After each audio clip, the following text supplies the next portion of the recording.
नमस्कार विद्यार्थी आणि पालक मित्रांनो, study helper coaching classes Aheri येथे तुम्हा सगळ्यांचे स्वागत आहे।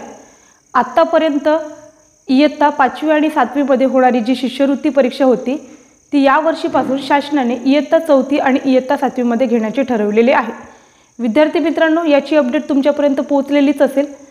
इयत्ता 4थीचा जो पेपर आहे बघा, तो या वर्षी म्हणजे 2026 ला फेब्रुवारी महिन्यात न होता तो पेपर मार्च महिन्याच्या शेवटी किंवा एप्रिल महिन्याच्या फर्स्ट वीक मध्ये घेण्यात येईल। तर विद्यार्थी मित्रांनो, ज्या पेपरची आपण तयारी करणार आहोत त्या पेपरचा आपल्याला सिलेबस म्हणजे अभ्यासक्रम माहित असणे गरजेचे आहे। त्या दृष्टीने आजचा हा व्हिडिओ तुमच्यासाठी काय ठरेल तर महत्त्वाचा ठरेल। जे विद्यार्थी मुख्यतः इंग्रजी माध्यमामध्ये शिकतात त्या विद्यार्थ्यांसाठी आजचा हा व्हिडिओ आहे। जे विद्यार्थी मराठी माध्यमामध्ये शिकून राहिलेले आहेत तर त्यांच्यासाठी आम्ही काय करू त्या ठिकाणी तर नेक्स्ट व्हिडिओ प्रोवाइड करू। तर विद्यार्थी मित्रांनो, याकडे कटाक्षाने लक्ष द्या। तुम्हाला मी आता यापुढे काय करणार आहे ते इयत्ता 4थीचा अभ्यासक्रम एक्सप्लेन करणार आहे। तर तुम्हाला बघा या ठिकाणी सगळ्यात पहिल्यांदा मी काय सांगते त्या ठिकाणी तर पेपरचं स्वरूप सांगते। तर बघा सगळ्यांनी लक्ष द्या की काय होतं या ठिकाणी। महाराष्ट्र राज्य परीक्षा परिषद पुणे ही काय करते त्या ठिकाणी तर प्राथमिक शिष्यवृत्ती परीक्षा इयत्ता 4थी आणि उच्च प्राथमिक शिष्यवृत्ती परीक्षा इयत्ता 7वी या दोन्ही परीक्षा काय करत असते त्या ठिकाणी राबवत असते। तर त्या ठिकाणी बघा त्यांनी काय केलेलं आहे आपल्याला तर परीक्षेचं स्वरूप सांगितलेलं आहे की जी आपली होणारी शिष्यवृत्ती परीक्षा आहे बघा, तर त्या शिष्यवृत्ती परीक्षेचं स्वरूप काय असेल। म्हणजे बघा विद्यार्थी मित्रांनो, काय होणार आहे एकंदरीत त्या ठिकाणी शिष्यवृत्ती परीक्षेमध्ये किती पेपर घेतले जातील त्या ठिकाणी तर 2 पेपर घेतले जातील। मग पहिला जो पेपर असेल बघा तर त्या ठिकाणी पहिल्या पेपरमध्ये 2 विषय समाविष्ट केले जातील।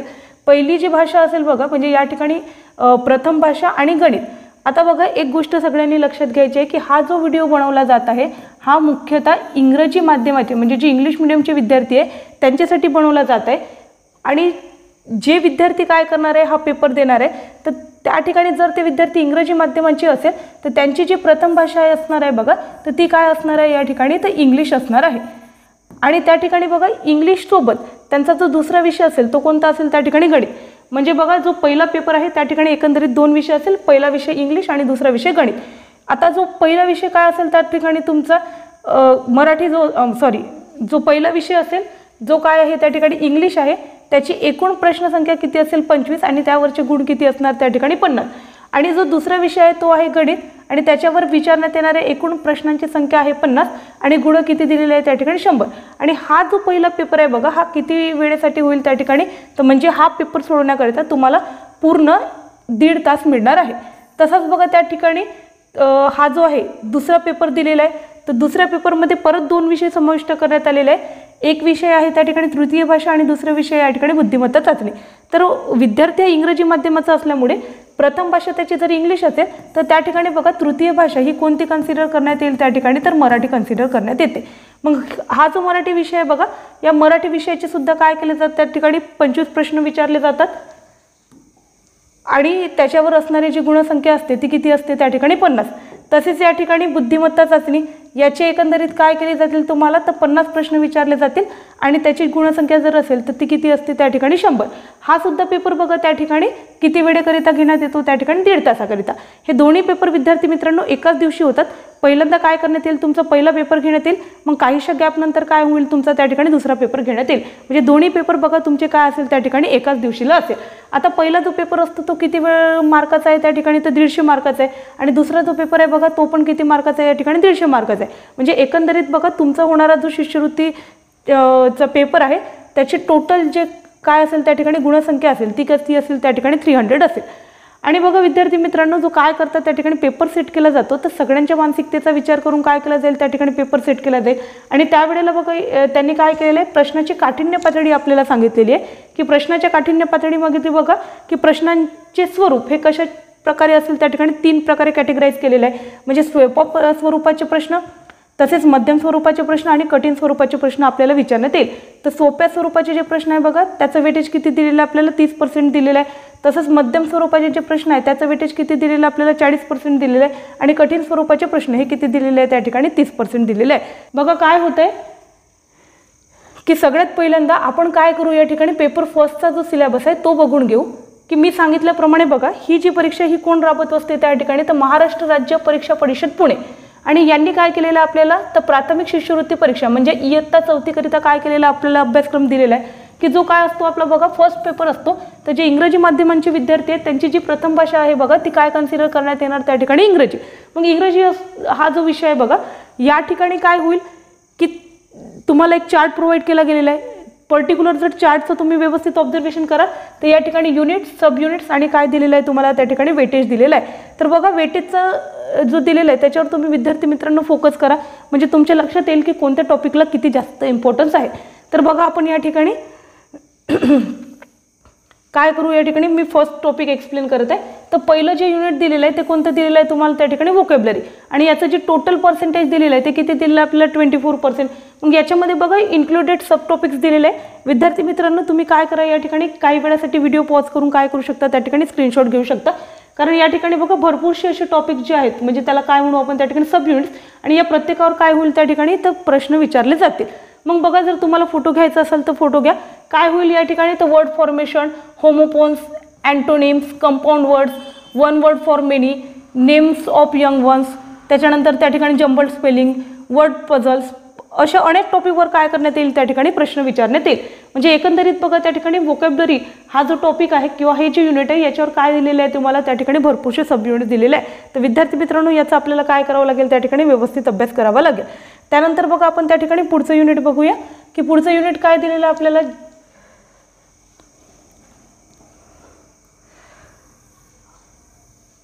पुढे जे युनिट दिलेलं आहे बघा ते युनिट जे हे सेकंड युनिट आहे बघा त्या ठिकाणी काय कशाशी रिलेटेड आहे तर वर्ड गेमशी रिलेटेड आहे. याला दिलेलं जे टोटल पर्सेंट आहे बघा ते 8% आहे. मग या ठिकाणी कोणकोणते टॉपिक इन्क्लुडेड केले जातील तर पझल्स, त्याच्यानंतर काय आहे त्या ठिकाणी वर्ड रजिस्टर, रिलेटेड वर्ड्स आणि match the words and pictures या प्रकारचे काय केले जातील त्या ठिकाणी सब टॉपिक्स इन्क्लुडेड केले जातील. परत बघा या ठिकाणी जर आपण काय केलं थोडंसं पुढे गेलं तर आपल्याला लक्षात येईल बघा की या ठिकाणी जो नेक्स्ट युनिट आहे म्हणजे युनिट नंबर 3 तो कशावर फोकस केला गेलेला आहे त्या ठिकाणी तर ग्रामरवर आणि ग्रामरवर टोटल किती वेटेज देण्यात आलेलं आहे त्या ठिकाणी 24%.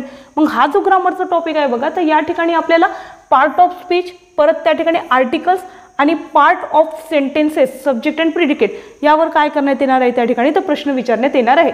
या ठिकाणी बघा डिटेल दिलेलं आहे. विद्यार्थी मित्रांनो काय करायचं याचं व्यवस्थित वाचन करून घ्या. परत बघा जर आपण काय केलं या ठिकाणी तर युनिट नंबर 4 कडे जर लक्ष दिलं तर हा युनिट नंबर 4 हा पूर्णपणे बघा कशावर डिपेंडंट आहे आपला त्या ठिकाणी तर लँग्वेज स्टडीवर डिपेंडंट आहे आणि याच्यावर देण्यात आलेला वेटेज किती आहे या ठिकाणी तर 6%. मग या ठिकाणी लँग्वेज स्टडीमध्ये बघा इन्क्लुडेड असणारे जे टॉपिक्स आहे ते कोणते दिलेले आपल्याला तर punctuation mark, contracted forms, expanded form, त्यानंतर idiom, phrases, proverbs, follow instruction, phrases, element in story, tenses, make meaningful sentences या प्रकारचे भरपूर टॉपिक काय केलेले आपल्याला त्या ठिकाणी सब युनिट्समध्ये त्यांनी इन्क्लुडेड करून दिलेले आहे. म्हणजे विद्यार्थी मित्रांनो बघा अभ्यासक्रम एकदा नीट समजून घ्या म्हणजे जर तुम्हाला अभ्यासक्रम नीट समजला तर त्या ठिकाणी काय होईल अभ्यास करताना तुम्हाला काय मिळेल त्या ठिकाणी योग्य दिशा मिळेल. तर बघा आपण आता पुढे जाऊया. आता आपला जो काय दिलेला आहे आपण टोटल काय केले आहे 4 युनिट्स बघितलेला आहे. हा जो 5th युनिट्स आहे बघा हा कशाशी रिलेटेड आहे. हा जो 5th युनिट आहे हा पूर्णपणे क्रिएटिव्ह रायटिंगशी रिलेटेड आहे आणि याला दिलेलं वेटेज बघा किती पर्सेंट आहे 8%. मग क्रिएटिव्ह रायटिंगमध्ये कोणकोणते टॉपिक्सवर आपल्याला प्रश्न विचारण्यात येतील तर बघा give titles, captions, headlines on the news, story, picture and leaflet या प्रकारचे काय होतील या ठिकाणी प्रश्न विचारले जातील. परत बघा या ठिकाणी paragraph writing, stories, processing, events, experiment, speech, follow, chart यावर सुद्धा काय विचारले जातील प्रश्न विचारले जातील. परत बघा ऑटोबायोग्राफी, शॉर्ट ऑटोबायोग्राफी याच्यावर प्रश्न विचारण्याची शक्यता आहे. आणि विद्यार्थी मित्रांनो तुम्हाला अभ्यास करत असताना इन्फॉर्मल लेटर आणि फॉर्मल लेटर याचं काय करायचं आहे त्या ठिकाणी फॉर्मॅटची स्टडी करायची यावर सुद्धा काय केले जातात त्या ठिकाणी प्रश्न विचारले जातात. जर आपण नेक्स्ट युनिट बघितलं तर युनिट नंबर जो 6 आहे तो कोणता दिलेला आपल्याला रीडिंग स्किल दिलेला आहे म्हणजे जो कशाशी रिलेटेड असतो त्या ठिकाणी कॉम्प्रिहेन्शनशी रिलेटेड असतो आणि याचा वेटेज किती दिलेला आपल्याला तर 24%. मग या ठिकाणी याच्यामध्ये इन्क्लुडेड असणारे सब टॉपिक्स कोणते आहे तर डिस्क्रिप्टिव्ह, इन्फॉर्मेटिव्ह, नॅरेटिव्ह किंवा इमॅजिनेटिव्ह पॅसेजेस दिलेले असतात. परत या ठिकाणी लिफलेट, शॉर्ट स्किट किंवा मग पोएम्स याच्याशी रिलेटेड काय होऊ शकतात त्या ठिकाणी तुम्हाला प्रश्न विचारले जाऊ शकतात. जर आपण लास्ट युनिटला जर या ठिकाणी काय केलं त्या ठिकाणी चेक केलं तर लास्ट जो युनिट आहे बघा हा कशाशी रिलेटेड दिलेला आहे त्या ठिकाणी मिसलेनियसशी रिलेटेड दिलेला आहे आणि याचं जे वेटेज आहे बघा ते किती दिलेलं आहे तर 6%. मग या मिसलेनियस टॉपिकमध्ये कोणकोणते सब युनिट्स इन्क्लुडेड असतील तर नंबर्स, परत non English word, read maps, charts आणि काय असेल त्या ठिकाणी स्टॉक्स एक्सपेन्शन्स याच्यावर काय केले जातील तुम्हाला विद्यार्थी मित्रांनो प्रश्न विचारले जातील. म्हणजे बघा जो पेपर काय आहे त्या ठिकाणी फर्स्ट आहे, याच्यामध्ये इंग्लिश मिडियमच्या विद्यार्थ्यांची असणारी प्रथम भाषा कोणती असणार आहे, इंग्रजी, आणि या सगळ्या टॉपिकवर काय विचारण्यात येईल विद्यार्थी मित्रांनो, तुम्हाला प्रश्न विचारण्यात येईल. आता आपण पुढे जाऊया. बघा विद्यार्थी मित्रांनो, सगळ्यात हार्ड वाटणारा सब्जेक्ट असं म्हणून ज्या सब्जेक्टला ओळखलं जाते तो सब्जेक्ट कोणता आहे त्या ठिकाणी इंग्लिश, आणि त्याच्यानंतरचा जो नेक्स्ट सब्जेक्ट आहे तो कोणता असतो त्या ठिकाणी मॅथ. आता बघा मॅथमध्ये जे काय केलेलं आहे तुम्हाला फर्स्ट टॉपिक दिलेला आहे किंवा जो फर्स्ट युनिट दिलेला आहे तो कशाशी रिलेटेड दिलेला आहे तर नॉलेज ऑफ नंबर्सशी रिलेटेड दिलेला आहे. आणि नॉलेज ऑफ नंबरला बघा वेटेज किती आहे 16%. मग ज्या वेळेला आपण नंबर्स म्हणतो बघा तर नंबर्स कोणकोणत्या प्रकारचे प्रश्न त्याच्यावर विचारण्यात येतील, तर मग आपण नंबर्स जे आहे ते वेगवेगळ्या प्रकारचे असतात. मग या ठिकाणी बघा reading and writing of international numbers, परत reading and writing numbers up to 5 digit. बघा आपल्याला काय विचारणार आहे त्या ठिकाणी reading and writing of numbers विचारणार आहे, परंतु फोकस कुठपर्यंत विचारले जातील त्या ठिकाणी 5 डिजिट्सपर्यंत प्रश्न विचारले जातील. परत बघा या ठिकाणी फेस व्हॅल्यू, प्लेस व्हॅल्यू आणि परत एक्सपांडेड फॉर्म याच्यावर पण प्रश्न विचारण्याची शक्यता आहे. परत आपल्याला काय दिलेलं आहे या ठिकाणी the smallest and greatest number formation from the given digit, या प्रकारचे प्रश्न या टॉपिकवर विचारले जाऊ शकतात. Ascending descending order, question based on numbers from 1 to 100, even, odd, prime, composite, triangular, square, या प्रकारच्या बघा भरपूरशा नंबर्सच्या काय केलेल्या आहे त्या ठिकाणी वेगवेगळ्या टाईप्सवर प्रश्न विचारले जातील. पुन्हा बघा आपण आता पुढे जाऊया. पुढे काय दिलेलं आहे या ठिकाणी तो जो आपला सेकंड युनिट दिलेला आहे जो मॅथ्सशी रिलेटेड जो कोणता दिलेला आहे आपल्याला तर ऑपरेशन ऑन नंबर्स. मग ऑपरेशन ऑन नंबर्समध्ये बघा वेटेज किती दिलेलं आहे तर 20%. आणि हे जे ऑपरेशन्स ऑफ नंबर असतात बघा याच्यामध्ये मॅथमॅटिकल ऑपरेशन इन्क्लुडेड असतात. मग या ठिकाणी तुम्हाला ॲडिशन, सबट्रॅक्शन, मल्टिप्लिकेशन आणि डिव्हिजन या सगळ्या टॉपिकवर काय केले जातात त्या ठिकाणी प्रश्न विचारले जातात. परंतु बघा यांनी काय सांगितलं की ॲडिशन विचारत असताना 5 डिजिटवर विचारली जाईल, सबट्रॅक्शन विचारताना 5 डिजिटवर विचारलं जाईल, मल्टिप्लिकेशन हे 3 डिजिट टू 2 डिजिट या नंबरवर विचारलं जाईल, आणि डिव्हिजन सुद्धा काय केलं जाईल up to 3 digit number by 2 digit number, या प्रकारचे प्रश्न तुम्हाला काय केले जातील विचारले जातील. अभ्यासक्रमाचं बघा त्या ठिकाणी तुम्हाला व्यवस्थित समजून घेणं खूप जास्त गरजेचं आहे. कारण काय होते की या ठिकाणी त्यांनी दिलेल्या ज्या गाईडलाईन्स आहे याचं आपल्याला काय करावं लागतं त्या ठिकाणी प्रॉपर मार्गदर्शन घेऊन त्या ठिकाणी आपल्याला काय करावं लागेल अभ्यास करावा लागेल. जर आपण पुढे गेलो या ठिकाणी तर बघा आपला जो नेक्स्ट टॉपिक आहे जो मॅथ्सशी रिलेटेड आहे तो कोणता आहे तर फ्रॅक्शन. आता हा जो फ्रॅक्शन आहे बघा याचं जे टोटल वेटेज दिलेलं आहे ते किती पर्सेंट आहे 12%. मग फ्रॅक्शनची स्टडी करत असताना बघा जे सब युनिट्स आहे याच्यामध्ये काय इन्क्लुडेड केलेलं आहे तर reading and writing meanings of fraction. परत आपल्याला काय करावं लागेल फ्रॅक्शन विथ इक्वल डिनॉमिनेटर, म्हणजे तुम्हाला लाईक फ्रॅक्शन, अनलाईक फ्रॅक्शन, परत फ्रॅक्शनचं comparison, arranging in ascending descending order. पुन्हा तुम्हाला जे फ्रॅक्शनचे काय आहेत त्या ठिकाणी अदर काही टाईप्स आहे म्हणजे ज्याच्यामध्ये प्रॉपर, इम्प्रॉपर, मिक्स फ्रॅक्शन येतात तर याचं कन्व्हर्जन आणि कंपॅरिझन याच्यावर सुद्धा काय केले जातील त्या ठिकाणी विद्यार्थी मित्रांनो प्रश्न विचारले जातील. जर आपण पुढचा टॉपिक बघितला तर आपल्याला जो पुढचा टॉपिक दिलेला आहे हा कशाशी रिलेटेड दिलेला आहे त्या ठिकाणी तर मेजरमेंट किंवा यालाच आपण काय म्हणतो त्या ठिकाणी मेन्सुरेशन. याच्यावर दिलेलं जे वेटेज आहे बघा ते किती पर्सेंट दिलेलं आहे त्या ठिकाणी 20% दिलेलं आहे. मग या ठिकाणी ज्या वेळेला मेन्सुरेशन म्हणतो तर हा जो बघा क्लास कोणता आहे त्या ठिकाणी 4th क्लास आहे. आणि मग 4th क्लासचे जे विद्यार्थी असतील त्यांच्या एजचा विचार करून काय केले जातील त्या ठिकाणी प्रश्न विचारले जातील. मग प्रश्न कोणत्या टॉपिकवर विचारण्यात येणार आहे तर लेंथ, मास, कॅपॅसिटी, परत त्या ठिकाणी conversion of units, addition, subtraction and word problems.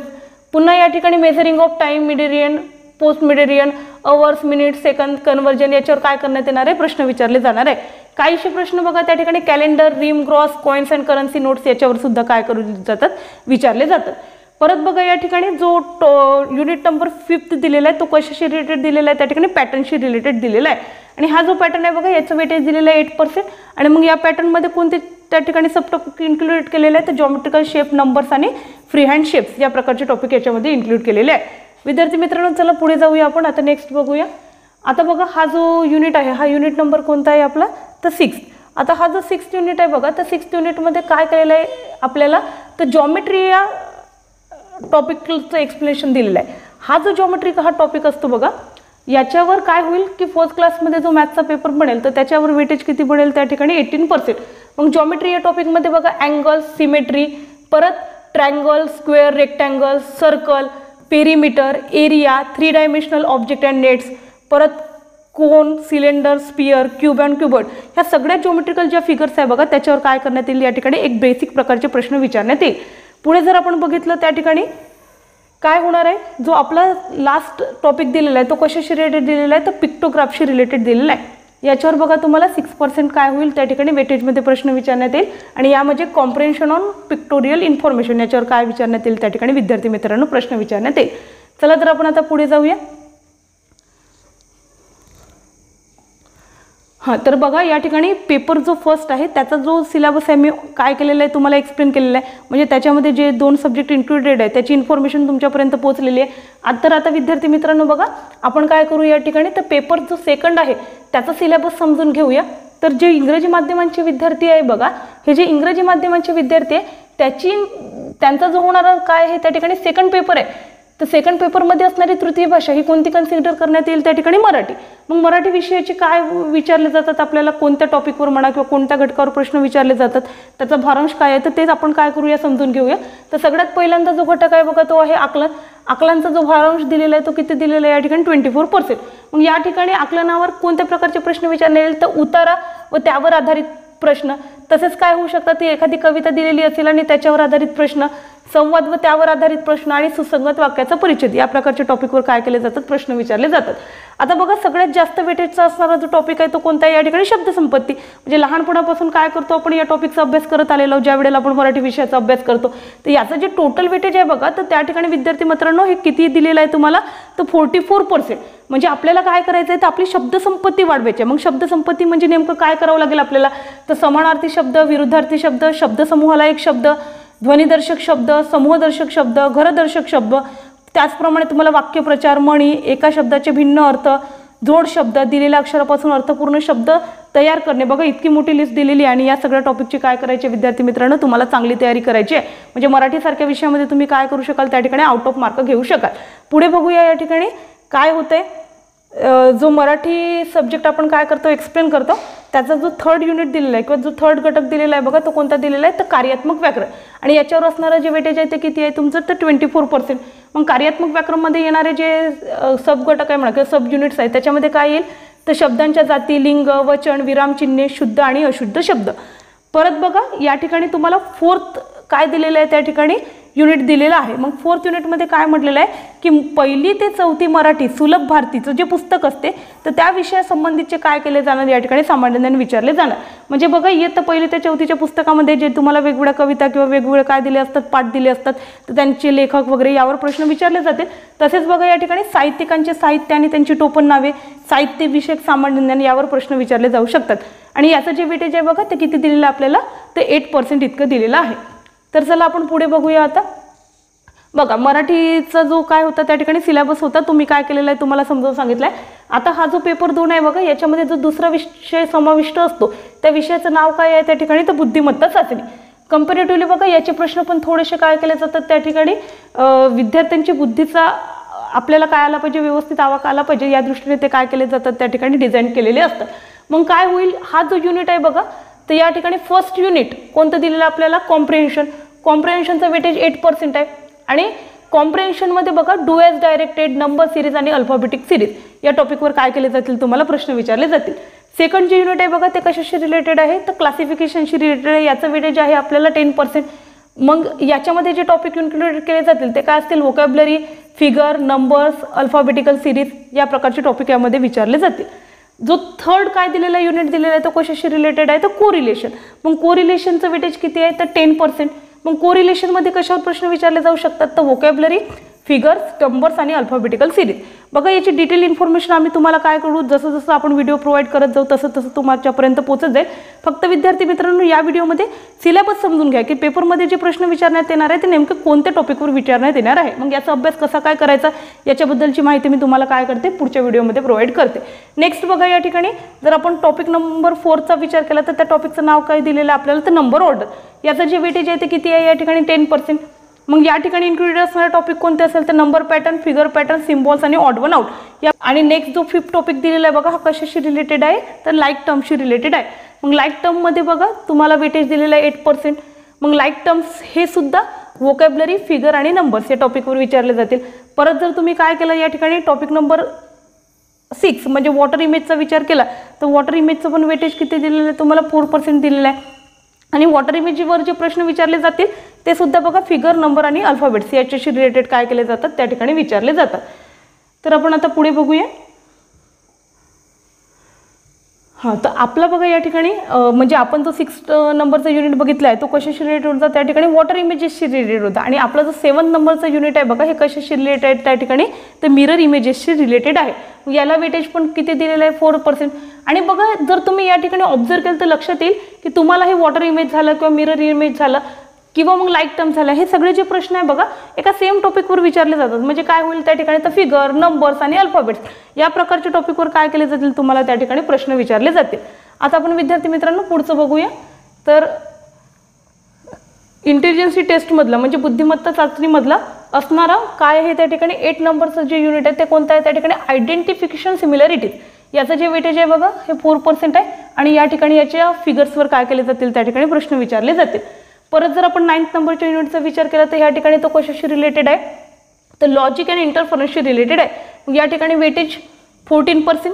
आणि हे जे लॉजिक आणि इंटरफरन्स असतं बघा, तर या ठिकाणी वर्बल आणि नॉन वर्बल अशा प्रकारचे काय केले त्या ठिकाणी कॅटेगरायझेशन केलेलं आहे. आणि या दोन्ही टॉपिकवर तुम्हाला विद्यार्थी मित्रांनो प्रश्न विचारण्यात येईल. जर आपण पुढच्या टॉपिकचा विचार केला तर तो दिलेला आहे पझल्स, त्याचं जे वेटेज आहे ते 18%. मग पझलमध्ये कोणकोणत्या प्रकारचे प्रश्न विचारले जातात, तर position on Q, direction, calendar, Venn diagram, numbers in square, circle and triangle या टॉपिकवर काय केले जातील, तुम्हाला प्रश्न विचारले जातील. जर तुम्ही 11th नंबरच्या टॉपिकचा विचार कराल तर सिम्बॉलिक लँग्वेज म्हणजे सिम्बॉलशी रिलेटेड काय केले जाईल, तुम्हाला प्रश्न विचारले जातील. मग हे सिम्बॉल कशाशी रिलेटेड असेल तर नंबर्स अँड वर्ड्सशी रिलेटेड असू शकतात. याचं जे वेटेज दिलेलं आहे ते किती % दिलेलं आहे विद्यार्थी मित्रांनो, तर 8% दिलेला आहे. पुढे जर बघाल तर त्या ठिकाणी हा जो 12th नंबरचा काय आहे युनिट आहे तो कशाशी रिलेटेड आहे, तर स्पेशल क्वेश्चन्स और इम्पॉर्टंट क्वेश्चन्स. मग या ठिकाणी बघा हे जे स्पेशल क्वेश्चन आहे तर हे क्वेश्चन कशावर विचारले जातील तुम्हाला, ते इमोशनल इंटेलिजन्सशी आणि सोशल इंटेलिजन्सीवर विचारले जातील. आणि याचं जे वेटेज आहे बघा ते किती % आहे, त्या ठिकाणी 2% आहे. बघा या ठिकाणी तुमच्या लक्षात येईल की जो आपण काय करतो या ठिकाणी इंग्लिश माध्यमाचे जे विद्यार्थी आहे त्यातल्या त्यात जे 4th क्लासमध्ये शिकत आहे तर या विद्यार्थ्यांसाठी काय केलेलं आहे, आपण पूर्णपणे सिलेबस एक्सप्लेन केलेला आहे. तर मला असं वाटतं की तुम्हाला बघा पेपर फर्स्ट आणि पेपर सेकंड दोन्ही याचा सिलेबस समजलेला असेल. तर विद्यार्थी मित्रांनो बघा तुम्हाला काय करायचं आहे, ही इन्फॉर्मेशन आवडली असेल आणि जर तुम्हाला काय करायचं असेल क्लास 4शी रिलेटेड मॅथ किंवा इंटेलिजन्सी टेस्ट या सब्जेक्टचे जर तुम्हाला काय पाहिजे असेल त्या ठिकाणी आणखी व्हिडिओ पाहिजे असेल तर अशा कंडिशनमध्ये तुम्ही काय करा, आमचा जो दिलेला कॉन्टॅक्ट नंबर आहे त्याच्यावर आम्हाला कॉन्टॅक्ट करा. लवकरच बघा आपला काय झालेलं आहे त्या ठिकाणी जो ॲप लॉन्च झालेला आहे त्या ॲपवर आम्ही काय करू त्या ठिकाणी तर वेगवेगळे कोर्सेस लॉन्च करू आणि त्या ठिकाणी आवश्यक ती इन्फॉर्मेशन आणि व्हिडिओज तुम्हाला काय करू प्रोव्हाइड करू. तर विद्यार्थी मित्रांनो तुम्हाला काय करायचं असेल, अशाच प्रकारची इन्फॉर्मेशन पाहिजे असेल तर आमच्या चॅनलला काय करायचं आहे, तुम्हाला लाईक करायचं आहे, शेअर करायचं आणि जास्तीत जास्त सबस्क्राईब करा. म्हणजे काय करू तुम्हाला आवश्यक ते व्हिडिओ आम्ही तुमच्यापर्यंत लवकरात लवकर पोहोचवू. धन्यवाद.